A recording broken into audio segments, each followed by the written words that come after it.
और यहाँ की जो सरकार है काफी पहलवान मर चुके। आप जो करते हैं किसी एसोसिएशन के थ्रू करते हैं या फिर ऐसे ही? पहलवानी के अलावा विक्रम जी और क्या क्या किया है आपने? साउथ मूवी में काम भी किया है। अगर सरकार तक आपकी बात पहुंचे, आपकी आवाज वहां तक पहुंचे, तो आपकी क्या मांगे रहेंगी? शादी होगी आप? अच्छा, जो नए पहलवान आ रहे हैं उनके लिए डाइट का क्या, और आप डाइट में क्या लेते हैं, उन्हें क्या डाइट सजेस्ट करेंगे आप? आपको लगता है कि मिट्टी की कुश्ती में वो भविष्य है जो मैट और गद्दे वाली? मैं विदेश भी गया हूँ। विदेश कहाँ? अच्छा, आपको कितना टाइम हो गया है पहलवानी करते हुए? तो आपको क्या लगता है कि बेस्ट डाइट किस में मिलती है, शाकाहार में या मांसाहार में? सियासत हो या फिर बॉलीवुड हो या फिर खेल की दुनिया, यादवों का वर्चस्व हर जगह दिखाई देता है। यादव अब बढ़ चढ़कर आगे बढ़ रहे हैं और इसी वजह से यादवों की अब चर्चा भी होने लगी है। लेकिन कई क्षेत्र ऐसे हैं जहां पर यादव पीछे जा रहे हैं, और जब वो पीछे जा रहे हैं तो सवाल खड़ा होता है कि आखिर क्यों?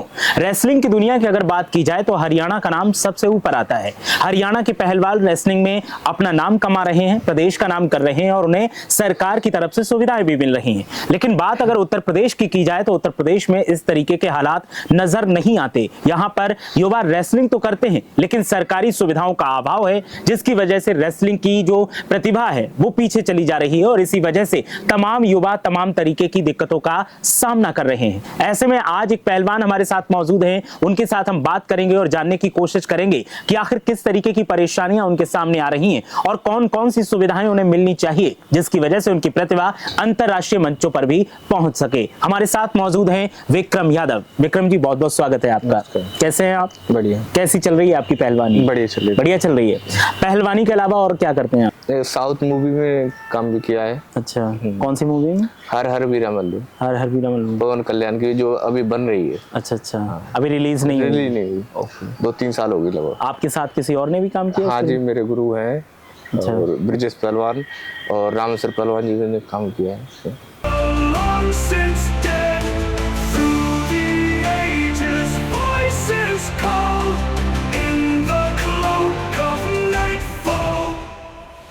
तो मुझे ये बताइए विक्रम जी, जिस तरह से आप देखते हैं रेसलिंग को, देखते हैं मिट्टी की पहलवानी आप करते हैं, कुछ लोग गद्दे की पहलवानी करते हैं, कुछ मैट की करते हैं। हरियाणा में मैट वाली ज्यादा चलती है और वहां पर सुविधाएं भी सरकार की तरफ से बहुत मिल रही हैं। आपको क्या लगता है कि उत्तर प्रदेश में उन चीजों का अभाव है? हाँ जी।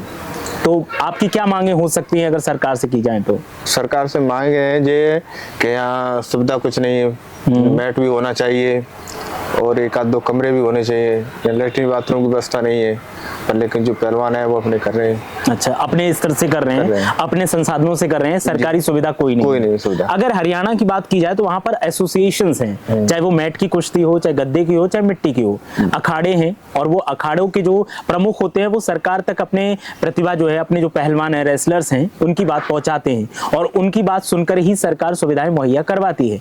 क्या उत्तर प्रदेश में ऐसे एसोसिएशंस हैं, ऐसे अखाड़े हैं जिनसे आपकी मदद हो सकती है? नहीं, ऐसी कोई मदद नहीं। कोई नहीं। आप जो करते हैं किसी एसोसिएशन के थ्रू करते हैं या फिर ऐसे ही कर रहे हैं? ऐसे करते हैं। ऐसे ही कर रहे हो, कोई मदद नहीं मिल रही है आपको? अच्छा, एक चीज और देखने को मिली है, जैसे हरियाणा की अगर बात की जाए तो हरियाणा में जिस तरह से पहलवान कुश्ती लड़ते हैं, चाहे वो जिला स्तर पर लड़े, चाहे राज्य स्तर पर लड़े और चाहे फिर वो अंतर्राष्ट्रीय स्तर पर जाए, जब वो लड़के आते हैं, मेडल लेके आते हैं तो सरकार की तरफ से उन्हें नौकरी ऑफर की जाती है। क्या उत्तर प्रदेश में ऐसा है? उत्तर प्रदेश में ऐसा कुछ नहीं है और उनकी जो हरियाणा की सरकार है उनको पहलवानों को बढ़ावा देती है और यहाँ की जो सरकार है उनको गिराती है। मतलब यहाँ की सरकार का कोई सपोर्ट नहीं है? नहीं, कोई सपोर्ट नहीं है। जो विधायक हैं, नेता लोग हैं, वो कोई सपोर्ट नहीं करते। अच्छा, हरियाणा में जैसे सपोर्ट करते हैं और हरियाणा में देखा गया है कि पहलवान जब जीत के आता है तो उन्हें पैसे से भी मदद मिलती है। हाँ। और उन्हें संसाधन में जो चीजें उनके पास कमी होती है वो भी मिलती है, लोग भी करते हैं मदद। क्या हमारे यहाँ ऐसा नहीं है? नहीं, ऐसा कुछ नहीं है। अच्छा, आपको कितना टाइम हो गया है पहलवानी करते हुए? मुझे लगभग 20 साल हो गए। किस उम्र से शुरू की थी आपने? 2002 से कर रहे हैं। 2002 से कर रहे हैं आप। आपके पिताजी क्या करते हैं? पिताजी खेती बाड़ी करते हैं। किसान है पिताजी। तो पिताजी से भी उतना फाइनेंशियल सपोर्ट नहीं हो पाता होगा और सरकार की तरफ से भी नहीं मिल रहा है? कुछ नहीं। अगर सरकार तक आपकी बात पहुंचे, आपकी आवाज वहां तक पहुंचे, तो आपकी क्या मांगे रहेंगी? बस ये है कि यहाँ अखाड़े की सुविधा करी जाए, मैट फैट की व्यवस्था हो जाए तो ठीक रहेगा। आपका क्या रुझान है? आप मैट वाली कुश्ती करना चाहते हैं या फिर ये मिट्टी? नहीं, मैं तो मिट्टी की करता हूँ, पर लेकिन जो छोटे छोटे बच्चे हैं वो मैं चाहता हूँ कि जो मैट पे जाएं और मैट पे ही उनका भविष्य है, तो मैट की कुश्ती लड़े, उनको मेडल फेडल मिले तो अच्छा है। अच्छा ये बताइए, आप अभी तक सिर्फ जिला स्तर पर ही कुश्ती लड़ रहे हैं या फिर कहीं बाहर नहीं, भी मैं गए? विदेश भी गया हूँ। विदेश कहाँ? 3 बार गया हूँ, बैंकॉक, थाईलैंड में। थाईलैंड और बैंकॉक, हाँ। वहाँ पे कुश्ती की। हाँ। तो वहाँ भारतीय पहलवानों से ही या फिर विदेशी नहीं, पहलवान? भारतीय पहलवानों से हुई कुश्ती, और जो के हमारे यहाँ के लोग रह रहे हैं वहाँ विदेश में, वो उनकी श्रद्धा से वो दंगल हुआ था, वही गया था। अच्छा, उनकी तरफ से आयोजित किया गया हाँ, होगा। अच्छा, जब वहाँ आप गए, बैंकॉक या थाईलैंड गए, हाँ, और वो यहाँ मिट्टी की कुश्ती हुई थी। अच्छा, और यहाँ कुश्ती होती है, हाँ। आपने क्या अंतर देखा? नहीं, कुश्ती तो सेम कुश्ती थी, यहाँ के लोगों ने दंगल करवाया था। सुविधाओं में क्या अंतर देखा? कुछ नहीं, कोई अंतर नहीं था। तो अब जैसे अभी बात की जाए, आप जैसे मिट्टी की कुश्ती में ही आगे बढ़ना चाहते हैं, आपको लगता है कि मिट्टी की कुश्ती में वो भविष्य है जो मैट और गद्दे वाली में है? नहीं, मिट्टी की कुश्ती में इतना भविष्य नहीं, पर लेकिन मैट पे ज्यादा भविष्य है। मैट पे ज्यादा भविष्य। हाँ। आपने क्यों नहीं कोशिश की? देखो, मैं तो शुरुआत से मिट्टी में रहा और मुझे कोई सपोर्ट नहीं मिली ज्यादा, तो मैं मिट्टी में रह गया। आप कितने भाई हो?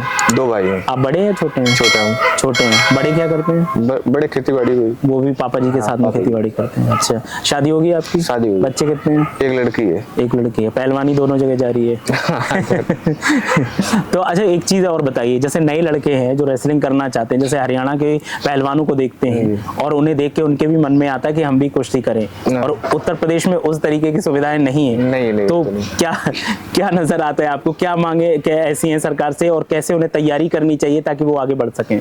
नहीं बोल पाऊंगा जाता है। युवा जो अपनी तैयारी कर रहे हैं, जो युवा पहलवानी में आना चाहते हैं, उन्हें आप क्या मतलब एडवाइस देंगे, क्या सलाह देंगे कि कैसे वो तैयारी करें ताकि आगे चल रहे हैं? तैयारी अपन नियम से बना रखें, और तैयारी तो करते रहे रोजाना कंटिन्यू। आपकी प्रैक्टिस कितने बजे से कितने बजे तक होती है? मैं तो 5 बजे से, सुबह 5 बजे हाँ, से, और शाम तक लगातार? हाँ। या फिर बीच में ब्रेक भी लेते हैं? नहीं, ब्रेक थोड़ा सा ब्रेक लेते हैं। अच्छा, जो नए पहलवान आ रहे हैं उनके लिए डाइट का क्या, और आप डाइट में क्या लेते हैं, उन्हें क्या डाइट सजेस्ट करेंगे आप? जो आजकल डाइट में तो जैसे दूध, बादाम है, सेब है, पर लेकिन अब तो मेडिसिन चल रही है, जो इंजेक्शन लगा दे पहलवान, वो ज्यादा चल तो रहा है। आपको उससे बचें, उससे बचें।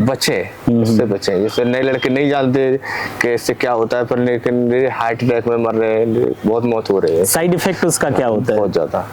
जो इंजेक्शन लेके पहलवानी कर रहे हैं उनका स्वास्थ्य पे असर क्या होता है? वो तो असर ही असर है, वो तो मेरे लोग मर रहे हैं, पहलवान, काफी पहलवान मर चुके इंजेक्शन की वजह से। बॉडी बिल्डर भी मर चुके हैं पहलवान। लोग कहते हैं इनसे दूर रहे, जो भी पहलवान आ रहे हैं, जो इंजेक्शन वाली पहलवानी से दूर रहे। नेचुरल रिसोर्सेज से जो भी मिल रहा है वो डाइट में शामिल करें।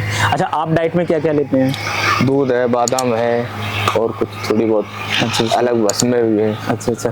कई लोग ऐसे मतलब कुछ वेजिटेरियन होते हैं, कुछ नॉन वेजिटेरियन होते हैं, शाकाहारी मांसाहारी खाना खाते हैं। तो शाकाहारी है। आप शाकाहारी। तो आपको क्या लगता है कि बेस्ट डाइट किस में मिलती है, शाकाहार में या मांसाहार में? देखो, शाकाहार में है। शाकाहार में सबसे अच्छी है। ठीक है, वो तो खाने करने के ऊपर है।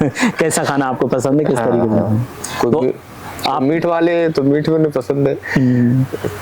अच्छा, आपकी बात अगर की जाए तो आप सुबह के सबसे पहले क्या, सुबह उठ के दिनचर्या में शुरुआत में सबसे पहले क्या करते हैं? सबसे पहले तो मैं थोड़ा सा घी लेता हूँ, अभी जड़कालों में घी, 1 गिलास घी पी के उसके बाद फ्रेश हो के फिर रेस मारने जाता हूँ। अच्छा, कुछ लोग कहते हैं कि घी ज्यादा लेने से आँख चिकनी हो जाती है, फिर पहलवानी पे असर पड़ता है। सब पहलवानी तो जरूर।